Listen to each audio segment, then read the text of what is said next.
Oi gente, tudo bem? Eu sou a Adriele e hoje eu vou contar para vocês o caso de Karla Walker. Mas antes de contar o caso, eu queria convidar vocês a conhecerem o canal Pipoca e Mistério. O canal é do Igor e da Alicia, eles também contam casos criminais lá, inclusive tem vários interessantes. E eu convido vocês a passarem lá no canal depois, se inscreverem e assistirem os vídeos que são casos bastante interessantes também, tá? E agora então vamos pro caso.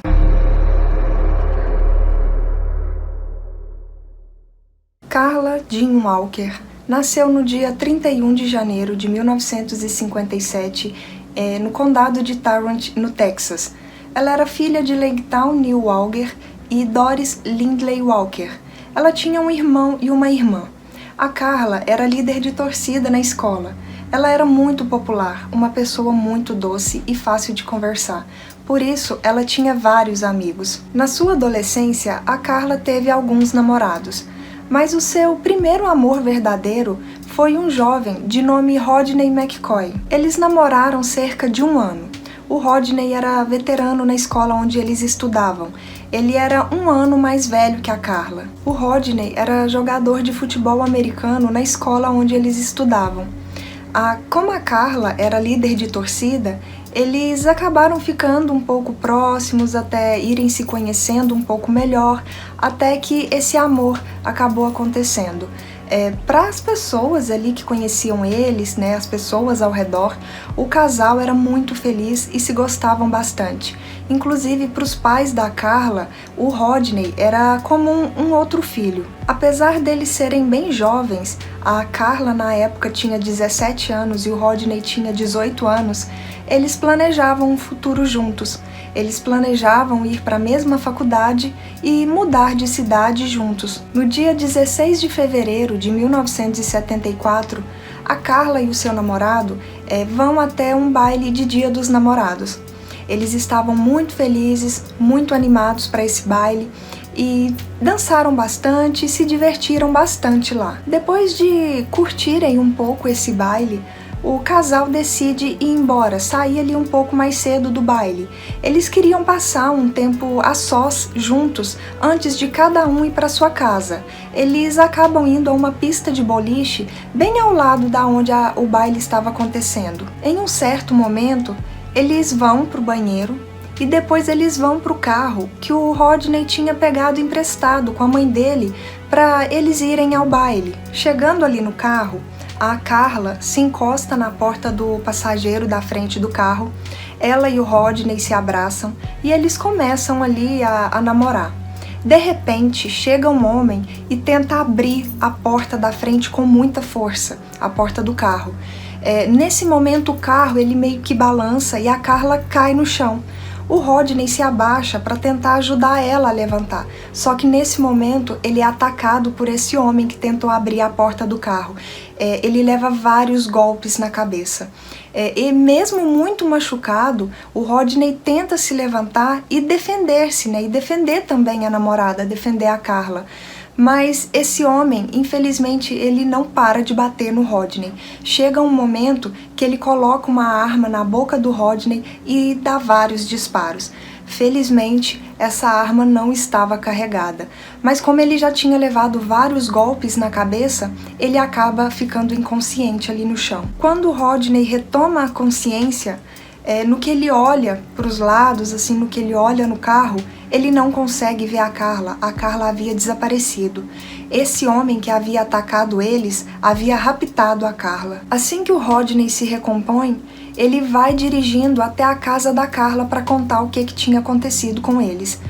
Nesse mesmo momento, né, que os pais da Karla ficam sabendo ali de tudo, eles chamam os policiais para poder informar sobre o rapto da sua filha e também chamam uma ambulância para o Rodney, porque ele estava muito machucado. Imediatamente os policiais começam as buscas. A primeira coisa que os policiais fazem é ir até o estacionamento do boliche, onde tudo teria acontecido.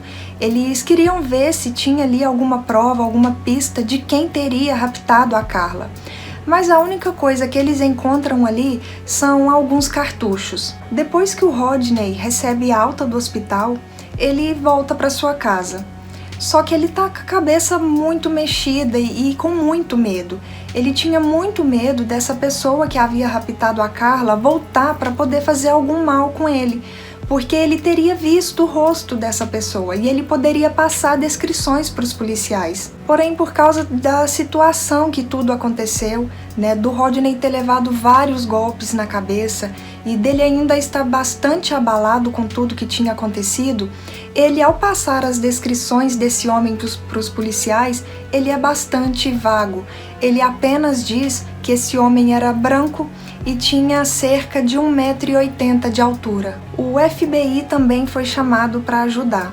A polícia de Fort Worth fez a maior busca até então para tentarem localizar a Carla o mais rápido possível, mas ninguém sabia quem poderia fazer isso ao casal. Eles não tinham inimigos e os policiais não tinham pistas de quem seria esse raptor. A busca pela Carla levou 3 dias, até que no dia 20 de fevereiro de 1974, o corpo da Carla foi encontrado em um bueiro abaixo de uma estrada rural a sul de Fort Worth.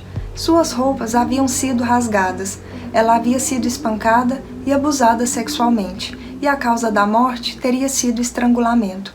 Foram encontrados alguns pelos públicos no corpo da Carla, que não eram dela, e foi possível também coletarem amostras de sêmen. Na autópsia, foi determinado que a Carla foi morta pouco tempo depois de ter sido raptada, porque o que ela havia comido naquela noite ainda estava em seu estômago, não havia digerido. Também foi encontrado morfina em seu organismo, que o raptor provavelmente havia dado para ela. A primeira pessoa a ser interrogada pelos policiais foi o namorado da Carla, o Rodney. Os policiais acreditavam que ele tinha sim algum certo envolvimento no que tinha acontecido com ela. Eles o vigiaram, ficaram seguindo ele por vários dias. Com o passar do tempo, os policiais acabaram acreditando que o Rodney realmente era somente mais uma vítima, que ele não tinha nada a ver com o que tinha acontecido com a Carla, então acabaram desconsiderando ele como suspeito. Alguns anos mais tarde, o Rodney foi fazer uma sessão de hipnose. Ele queria ver se conseguiria lembrar algum detalhe, alguma coisa que poderia ajudar os policiais a descobrirem quem era o raptor da Carla, quem era a pessoa que havia cometido esse crime contra ela. Mas, infelizmente, ele não conseguiu lembrar nenhum detalhe além dos que ele já havia passado para os policiais. Durante as investigações, tiveram sim algumas pessoas que os policiais consideraram suspeitos de terem cometido esse crime contra a Carla. Um desses suspeitos era o Tommy Ray Nealon. Em abril de 1974, 2 meses depois do crime contra a Carla, o Tommy raptou uma adolescente e tentou agredi-la sexualmente. Felizmente, essa adolescente conseguiu escapar. O Tommy foi identificado pela sua vítima e, posteriormente, confessou 3 homicídios, 2 dos quais ocorreram em Fort Worth. Ele foi condenado à prisão perpétua pelos crimes que ele havia confessado e pelo rapto da adolescente, que o identificou, mas saiu em liberdade condicional em 1987. No entanto, voltou para a prisão depois de violar os termos da liberdade condicional. Não foi encontrado nenhuma prova concreta que ligasse o Tommy ao crime ocorrido contra Carla. E ele também nunca confessou ter cometido esse crime. Um outro suspeito foi o William Ted.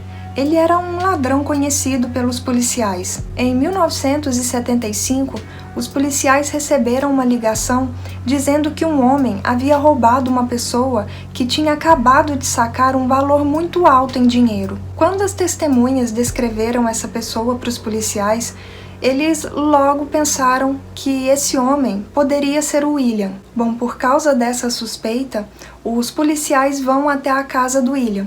Chegando lá, ele estava parado no quintal. E a primeira coisa que ele disse foi: "Eu queria saber quando é que vocês iriam vir atrás de mim por causa da Carla Walker." O William cumpriu pena por fraude e foi libertado em 1978. Os policiais até tentaram interrogá-lo quanto ao caso da Carla, mas ele não chegou a confessar, e os policiais não tinham provas que ligassem ele ao crime. Um tempo depois, ele volta para a prisão por ter abusado sexualmente de uma mulher e foi condenado a 40 anos de prisão.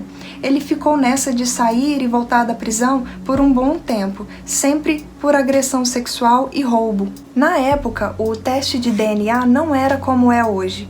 Por isso que não fizeram testes com o DNA desses dois suspeitos com as amostras que haviam sido encontradas no corpo da Carla. Um ano antes desse crime contra a Carla, aconteceu um outro bem semelhante na região com uma outra jovem de nome Becky Martin. Ela havia sido raptada, mantida em cativeiro e o seu corpo foi encontrado alguns dias depois que ela havia sido raptada. Os policiais acreditavam que a mesma pessoa que havia cometido esse crime contra a Becky seria também a pessoa que teria cometido o crime contra a Carla. Porém, os policiais não tinham ideia de quem era essa pessoa.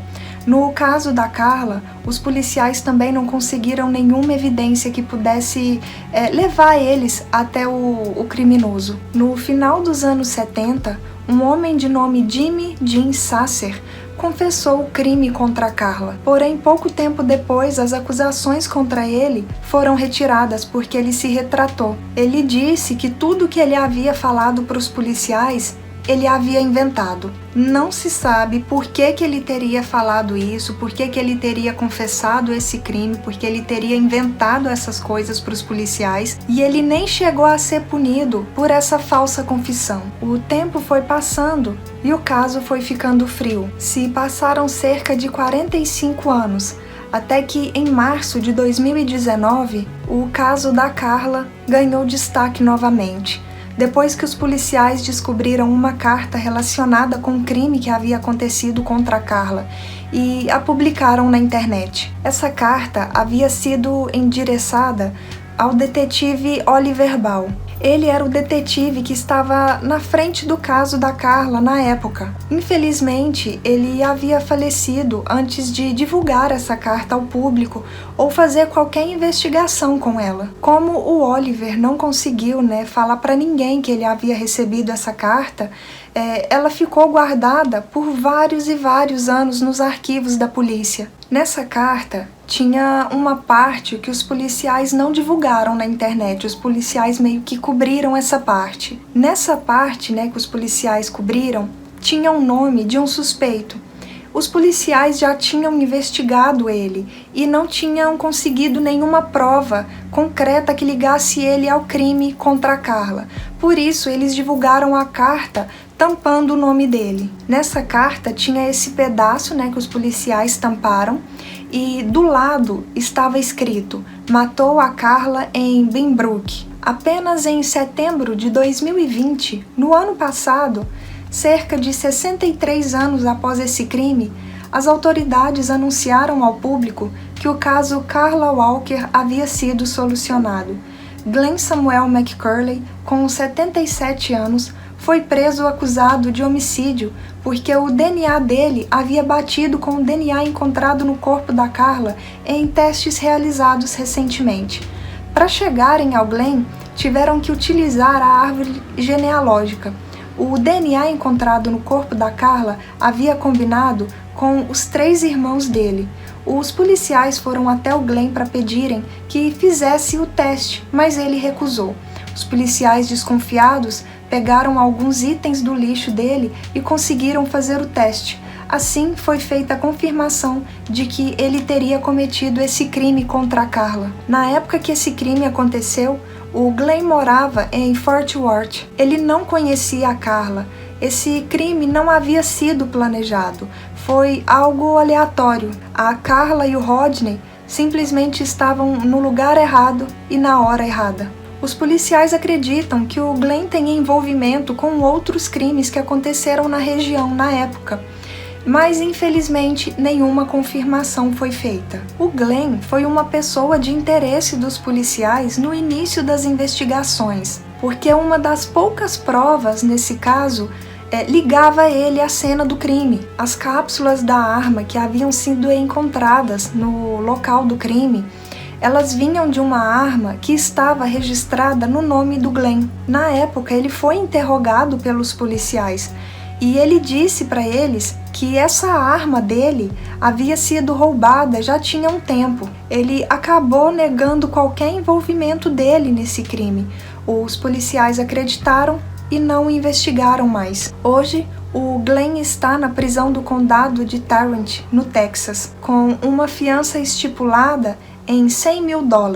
Infelizmente, os pais da Carla não tiveram tempo para descobrir quem teria cometido esse crime contra a sua filha. Eles faleceram antes que descobrissem a identidade desse criminoso. Comentem aqui embaixo o que vocês acharam desse caso. É um caso que foi solucionado após 63 anos. Não sei se devemos levar, como negligência ali dos policiais de não terem investigado mais a fundo o Glenn. É um caso bastante complicado, onde teve até confissões falsas. Mas, tá aí depois de 63 anos, graças também ao avanço da tecnologia, na época tinham evidências, que foram encontradas ali no corpo da Carla, que se tivesse acontecido hoje esse crime, ele teria sido solucionado um pouco mais rápido. Mas na época o DNA não era como é hoje, não era possível fazer os exames, os testes, como fazem hoje. Então, por causa disso, mesmo tendo ali evidências concretas, que poderia ligar ao suspeito, não foi possível fazer na época. Espero que tenham gostado desse vídeo. Se ainda não é inscrito no canal, não se esqueçam de se inscreverem, de deixar o like, de compartilhar e também de ir lá conhecer o canal do nosso parceiro, o canal Pipoca e Mistério. E é isso, gente. Até o próximo vídeo. Tchau!